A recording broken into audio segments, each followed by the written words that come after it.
Hello everyone, welcome to the Zorawar classes. आप सभी का बहुत बहुत स्वागत है जोरावर क्लासेस पर।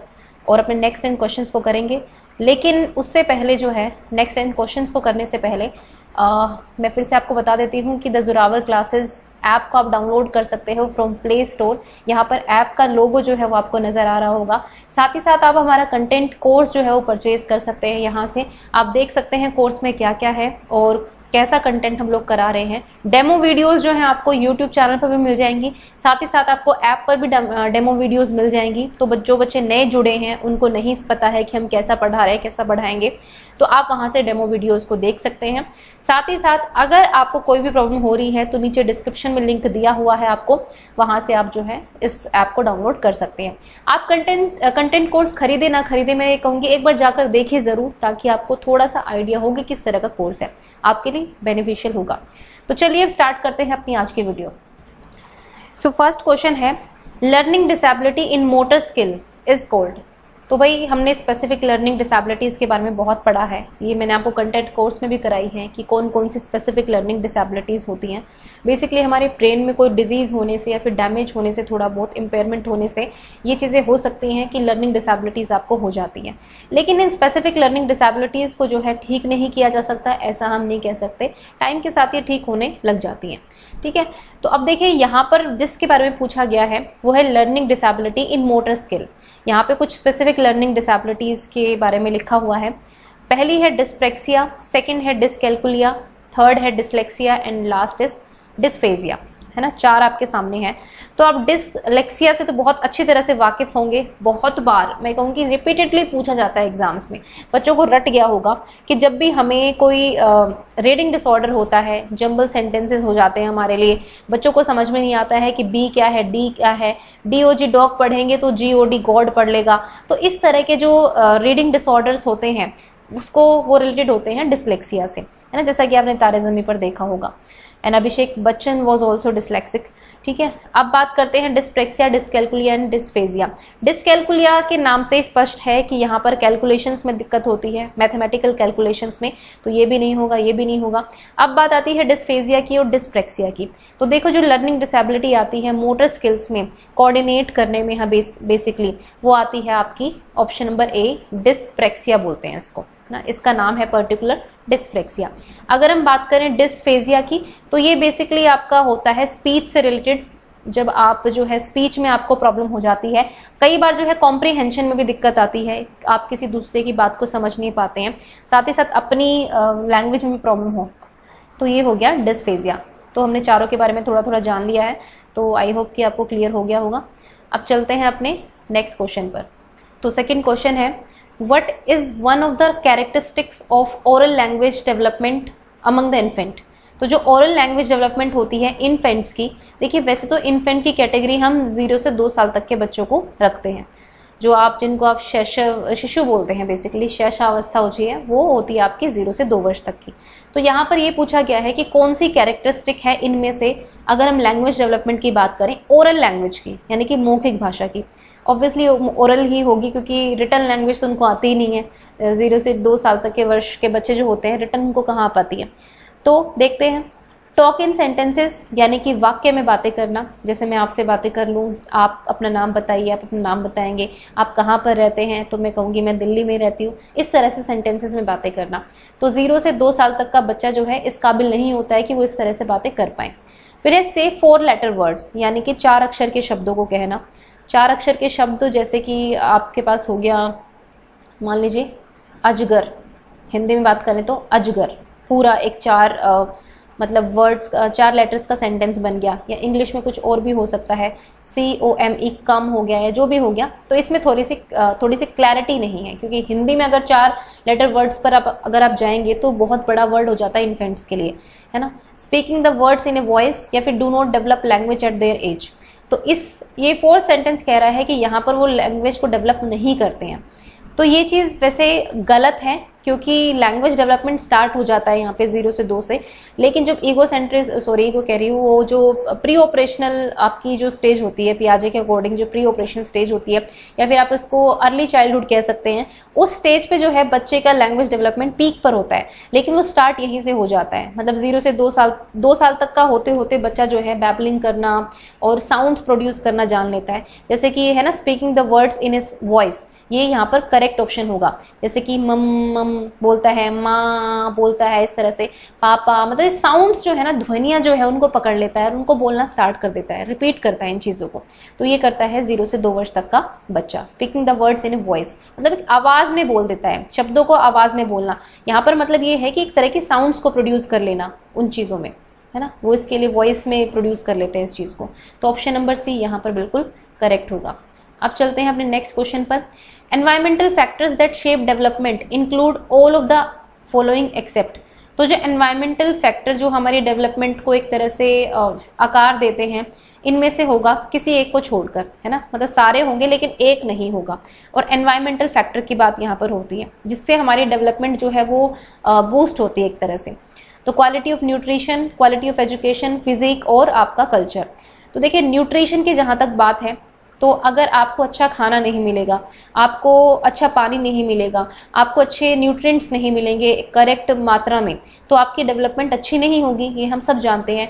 भारत में कितने बच्चे होते हैं जो कुपोषण का शिकार हो जाते हैं। तो कुपोषण होगा तो बच्चे का ना पढ़ाई में मन लगेगा, ना उसका खेलने में मन लगेगा, कहीं मन नहीं लगेगा, तो उसका डेवलपमेंट जो है ये नहीं होगा। यहाँ से फिर बीमारियां भी अलग अलग हो जाती हैं। तो ये बिल्कुल नेसेसरी है। Quality of education is also important. ये भी एक एनवायरमेंटल फैक्टर है जो आपको बाहर से मिलेगा। एजुकेशन की क्वालिटी अगर अच्छी होगी तो डेवलपमेंट अच्छा होगा। जो समझ डेवलप होती है, राइट्स होते हैं, अधिकार होते हैं, जस्टिस, हर तरह की वैल्यूज जो है वो आपकी एजुकेशन के थ्रू आती है। तो ये भी ठीक है। फिजिक मीन्स आपकी बॉडी का स्ट्रक्चर जो है, शारीरिक गठन जो है। देखिए, इससे कोई फर्क नहीं पड़ता है कि आपकी डेवलपमेंट किस तरह की होगी, फिजिक्स से कोई फर्क नहीं पड़ता है। फिर कल्चर का पूरा फर्क पड़ता है। अगर आप कल्चर की बात करेंगे तो हम वाइगोत्स्की की थ्योरी को रिपीटेडली एक बार अपने दिमाग पे लेके आ सकते हैं कि सोशो कल्चरल थ्योरी जो है उनकी वो बिल्कुल करेक्ट है इस फॉर्म में कि वो डेवलपमेंट को शेप करती है। तो ऑप्शन नंबर सी यहाँ पर बिल्कुल करेक्ट होगा। अब चलते हैं नेक्स्ट पर। Vygotsky emphasized the significance of the role played by which of the following factors in the learning of children। तो वाइगोत्स्की ने बच्चों की सीखने में निम्नलिखित कारकों में से किस भूमिका के महत्व पर जोर दिया है, मतलब इनमें से किस पर जोर दिया है वाइगोत्स्की ने, हमें ये बताना है। तो पहला है सोशल, मोरल, हेरिडिटी और फिजिकल।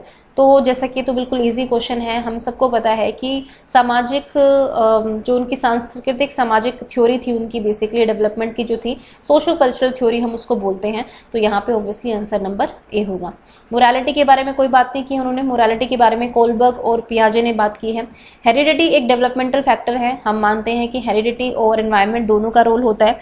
और फिजिकल ऐसा कुछ उन्होंने बात नहीं की है। तो यहाँ पर ऑप्शन नंबर ए जो है वो बिल्कुल करेक्ट होगा। अब नेक्स्ट चलते हैं क्वेश्चन नंबर 5 पर। Conceptual development in children can be encouraged by the teacher by, मतलब जो कंसेप्चुअल डेवलपमेंट है, जो संकल्पनाएं होते हैं, कंसेप्ट्स जो होते हैं, उनकी डेवलपमेंट जो है बच्चे में एनकरेज की जा सकती है एक टीचर के द्वारा। किस तरह से, ये आपको बताना है ना। देखो, हम जब क्लास में जाते हैं तो हमारी कंसेप्चुअल डेवलपमेंट, कंसेप्ट जो है हमारे कितने क्लियर होंगे, ये बहुत हद तक डिपेंड करता है हमारे टीचर पर भी कि टीचर किस तरह से पढ़ा रहा है। एक तो होता है कि आपने किताब ले ली और आपने कहा कि तू पढ़ वाली चीज़ स्टार्ट कर दी, ठीक है, अब इसे क्वेश्चन आंसर कर लो, हो गया काम। तो इसमें आपके कंसेप्ट डेवलप नहीं होंगे। तो एक टीचर किस तरह से बच्चों में जो कंसेप्ट है उनको डेवलप कर सकता है। आस्किंग स्टूडेंट्स टू मेमोराइज, वो कहे बच्चों को कि चलो याद करके दिखाओ, है ना, ये तो तू पढ़ और तू सुना वाला काम हो गया, तो ये तो होगा नहीं। गिव ऑल प्रोबेबल रीजनिंग, मतलब सभी संभावित तर्क दे उस चीज़ के ऊपर। और giving multiple examples to students, मतलब यहाँ पे इसका मतलब है सेकेंड का कि टीचर जो है वो हर तरह के तर्क वितर्क करेगा। यहाँ पर सी पर है giving multiple examples to the students and encouraging them to use reasoning. यहाँ पर वो एग्जाम्पल्स देगा बहुत सारे बच्चों को और उनको कहेगा कि अब तुम खुद रीजनिंग करके देखो। अगर मैंने कोई कंसेप्ट पढ़ाया है, सपोज जो भी कंसेप्ट पढ़ाया है मैंने, उस कंसेप्ट के रिलेटेड जो है मैंने 3-4 एग्जाम्पल बच्चों को बता दिए। अब मैंने कहा आप समझ में आया आपको, अब मैं कह रही हूँ चलो तुम बताओ, तुम रीजन करके बताओ। तो एक ये तरीका। Giving no example to link new information, कोई एग्जाम्पल ही नहीं देना, तो ये बिल्कुल गलत होगा। अब बी और सी में से सही ऑप्शन क्या होगा? देखिए, दोनों ही आपको थोड़े ठीक से लग रहे होंगे कि ठीक है भाई, यहाँ पे भी जो है तर्क दे रहा है टीचर जो है और नीचे भी तर्क दे रहा है।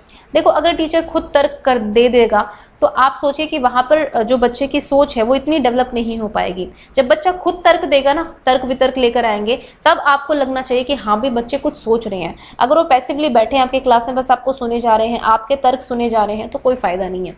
यहाँ पर ऑप्शन नंबर सी बिल्कुल ठीक होगा कि आप मल्टीपल एग्जाम्पल्स देंगे बच्चों को कि ऐसे भी हो सकता है, वैसे भी हो सकता है, अब तुम बताओ इसमें ऐसा क्यों हो रहा है, रीजनिंग करने दो उनको। जब तक बच्चा खुद अपनी थिंकिंग को एक तरह से ना ब्रेन स्टॉर्मिंग नहीं करेगा, तब तक वो कैसे हम कह सकते हैं कि वो कंसेप्ट डेवलपमेंट उसके अंदर आ रही है। तो ऑप्शन नंबर सी यहाँ पर करेक्ट होगा। अब नेक्स्ट है, robin class second student is attentively watching animals on national Geographic channel. तो भाई रॉबिन एक लड़का है दूसरी क्लास का, वो बहुत ही अटेंटिवली नेशनल ज्योग्राफिक चैनल को देख रहा है। He observes new species of animals and add them to the existing group of animals in his memory. तो उसने कुछ स्पीशीज देखी हुई हैं, अब उसने कुछ नई स्पीशीज देख ली, एनिमल्स की स्पीशीज देख ली हैं, और अब वो अपने एग्जिस्टिंग ग्रुप में एनिमल्स में ऐड करता जा रहा है उसको। ठीक है, दिस इज कोड। तो उसको क्या बोलेंगे? तो भाई इससे पहले वाली वीडियोस में मैंने इन प्रोसेस के बारे में अच्छे से बताया है। आई होप कि आप इसका आंसर बहुत आसानी से कर पाएंगे। तो मैंने एक चीज़ बोली थी कि जब भी हम किसी नई चीज़ को देखते हैं, यहाँ पर उसने न्यू स्पीशीज देखी हैं एनिमल्स की और उसने ऐड कर लिया अपने एग्जिस्टिंग ग्रुप में, है ना। न्यू स्पीशीज किसी भी की देख सकता है। सपोज उसने डॉग की न्यू स्पीशीज देखी है, उसने कैट की नई स्पीशीज देखी है ना, क्योंकि ज्योग्राफिक चैनल पे तो आपको तरह तरह के जंगली बिल्ली, घरेलू बिल्ली, पता नहीं किस किस तरह की चीज़ें दिख जाती हैं। तो उसने कोई भी एक एनिमल की नई स्पीशीज देख ली है और अब उसको पता है कि एनिमल कैसा हुआ है, बस उसने एक डिफरेंट वेराइटी देख ली उसकी, तो ये अपने एग्जिस्टिंग ग्रुप में उसको ऐड कर लेता है। भाई है तो कैट ही ना, भले ही जंगली है बट है तो कैट ही, तो ये क्या होगा? This is an example of assimilation, क्योंकि उसको अपने स्कीम को चेंज करने की जरूरत नहीं पड़ी, उसने उसी में उसको एडजस्ट कर लिया है और इसको हम बोलते हैं एसिमिलेशन, और ये आपकी एडेप्टेशन का एक पार्ट होता है। नेक्स्ट है, पियाजे propose that preoperational children are unable to conserve. पियाजे ने कहा था कि जो प्री ऑपरेशनल बच्चे होते हैं, यानी कि जो पूर्व संक्रियात्मक अवस्था होती है, उसमें बच्चे जो है कंजर्वेशन नहीं कर पाते हैं, यानी कि संरक्षण नहीं आ पाता है। ठीक है, he attributed this inability to which of the following factors. तो उसने किस वजह से कहा कि आखिर ऐसा क्यों होता है, यह अक्षमता जो है वो किस कारक की वजह से होता है, ये आपको बताना है। पहला है inability of hypothetical deductive reasoning, कि बच्चों में हाइपोथेटिकल डिडक्टिव रीजनिंग नहीं होती। पर्सनल फेबल होता है, अपनी व्यक्तिगत कल्पनाएं होती हैं। इरिवर्सिबिलिटी ऑफ थॉट होती है, यानी कि आप अगर एक बार इस पॉइंट पर आ गए तो आप वापस जाकर नहीं देख पा रहे हैं कि पहले क्या हुआ था। Lack of high level abstract reasoning, या बहुत हाई लेवल की एब्स्ट्रैक्ट रीजनिंग उनके अंदर नहीं आती है। देखो जहां तक कंजर्वेशन की बात है, कंजर्वेशन का मतलब क्या होता है? एक बहुत ही सिंपल एग्जांपल जो पियाजे बताते हैं, जैसे ग्लास से कटोरी में पानी ट्रांसफर कर दिया, उसके बाद बच्चे ने देखा कि भाई नहीं, यहाँ तो पानी, ये कटोरी तो छोटी थी, ग्लास बड़ा था, अब कटोरी में कम पानी आ गया है। यही इनएबिलिटी है बच्चे की। क्या इनएबिलिटी है? कि बच्चा देख ही नहीं पा रहा कि पानी की मात्रा तो सेम ही है ना वो कम हुई ना वो ज्यादा हुई, एज इट इज गई, लेकिन स्टिल बच्चा कहेगा कि नहीं जी यहाँ पे तो पानी जो है कम हो गया कटोरी में जाने के बाद। प्री ऑपरेशनल चाइल्ड की बात कर रहे हैं। तो ये होती है इरिवर्सिबिलिटी ऑफ थॉट और डिसेंट्रेशन की वजह से। एक और कारक होता है इसका केंद्रवाद कह सकते हैं। सो आई थिंक केंद्रता होगी, जो भी होगा, सेंट्रेशन का मतलब यही होता है कि बच्चा देख नहीं पा रहा कि पानी ट्रांसफर तो हो गया है, लेकिन कहाँ से कैसे हुआ है उस प्रोसेस पर ध्यान नहीं देगा। बस ये देखेगा भाई कटोरी में पानी आ चुका है, वह कम है अब पानी, है ना, वो वाली बात है। तो ये इरिवर्सिबिलिटी ऑफ थॉट की वजह से होता है। तो यहाँ पर ऑप्शन नंबर सी जो है वो बिल्कुल करेक्ट होगा। नेक्स्ट देखते हैं, रिट्रीविंग, सॉरी इसमें एक और एक्स्ट्रा है, retrieving hidden objects in an evidence that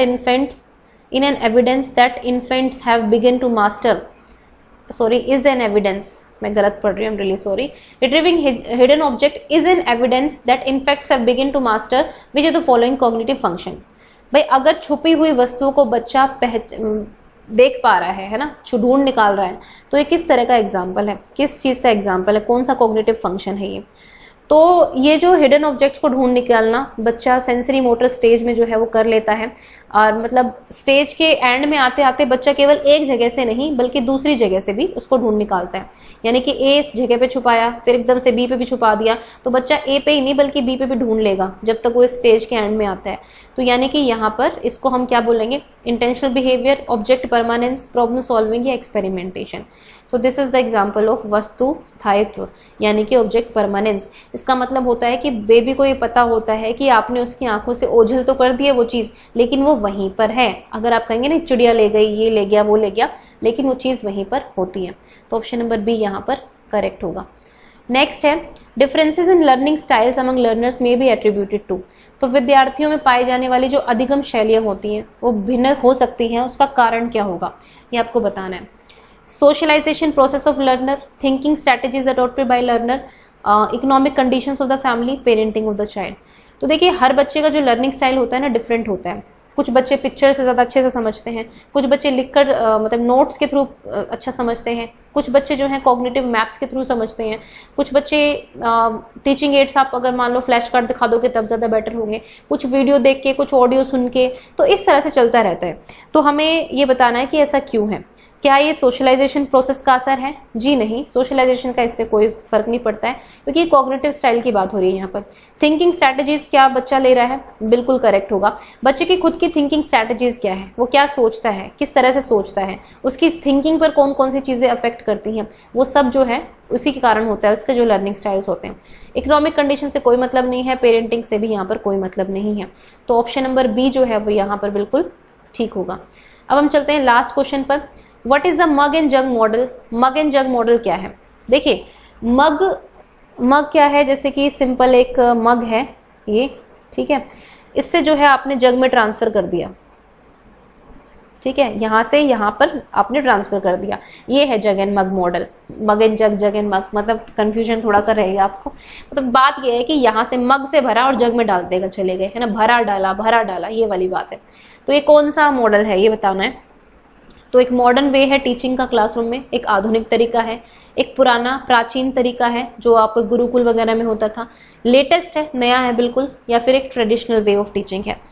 देखो यहाँ पे जो है ना ये मॉडर्न, लेटेस्ट, फिर एंशिएंट और ट्रेडिशनल, आप कहेंगे कि ये दोनों तो सेम ही है, लेकिन कई बार ना एजुकेशन में हर पर्टिकुलर चीज़ के लिए कोई भी सब्जेक्ट आप पढ़ते हैं तो एक पर्टिकुलर नाम होता है उस चीज़ का। तो ये मग एंड जग मॉडल जो है ये है आपका ट्रेडिशनल वे ऑफ टीचिंग। जो ट्रेडिशनली हम बात करते थे ना कि हम सोचते थे कि बच्चे का दिमाग जो है ब्लैंक स्लेट है, खाली घड़ा है, उसमें उठाओ और भरते जाओ, उठाओ और भरते जाओ, ये वाली कंडीशन है। बिहेवियरिस्ट इसको फॉलो करते हैं मग एंड जग को, या फिर आप टेबुला रासा आपने सुना होगा, जॉन लॉक का टेबुला रासा, वो भी यही कहता है, मग एंड जग पॉलिसी पर ही है भाई, ठीक है, तुम जो चाहे लिख दो बच्चे के दिमाग में, तुमने मग से भरा और बच्चे के जग जैसे दिमाग में डालते चले गए और बच्चा उतना स्टोर करता रहेगा जितना आप सिखाते रहोगे, वो वाली बात है। तो ये एक ट्रेडिशनल वे ऑफ टीचिंग है क्लासरूम में, ना तो ये मॉडर्न है और लेटेस्ट है ही नहीं। और इसका ऑल्टरनेटिव क्या है आपका? प्रोग्रेसिव एजुकेशन, जिसमें हम बच्चे को जगमग मॉडल की तरह नहीं, बल्कि हम सोचते हैं कि बच्चा जो है अपना घड़ा खुद भरेगा, भाई तुम्हें जगमग से भर के उसको डालना थोड़ी है, वो अपने आप करेगा, कंस्ट्रक्टिविस्ट वे में करेगा, ठीक है। एंशिएंट नहीं होगा यहाँ पर, ट्रेडिशनल होगा, इसके लिए पर्टिकुलर नाम है ट्रेडिशनल वे ऑफ टीचिंग। तो this was the video for today and I hope you like it. ये 2-4 लाइनें हैं जो मेरे मुंह पे रट गई हैं बिल्कुल, जो मैं आपको बार बार बोलती हूँ, लेकिन मेरे दिल से यही दुआ है कि आप सबका जो है केवीएस क्लियर हो, भगवान करे बहुत जल्दी वैकेंसीज आएँ, and please stay safe and stay home, क्योंकि कोविड की सिचुएशन बहुत बद से बदतर होती जा रही है and this new strain is very harmful and very dangerous. I think बहुत ज़्यादा खतरनाक है न्यू स्ट्रेन। तो अपने आप को बचा कर रखिए, घर पर रहिए, घर पर अपनी पढ़ाई को जारी रखें, है ना, स्ट्रेस में नहीं आना है बस। Okay then, thank you for watching the Zorawar classes.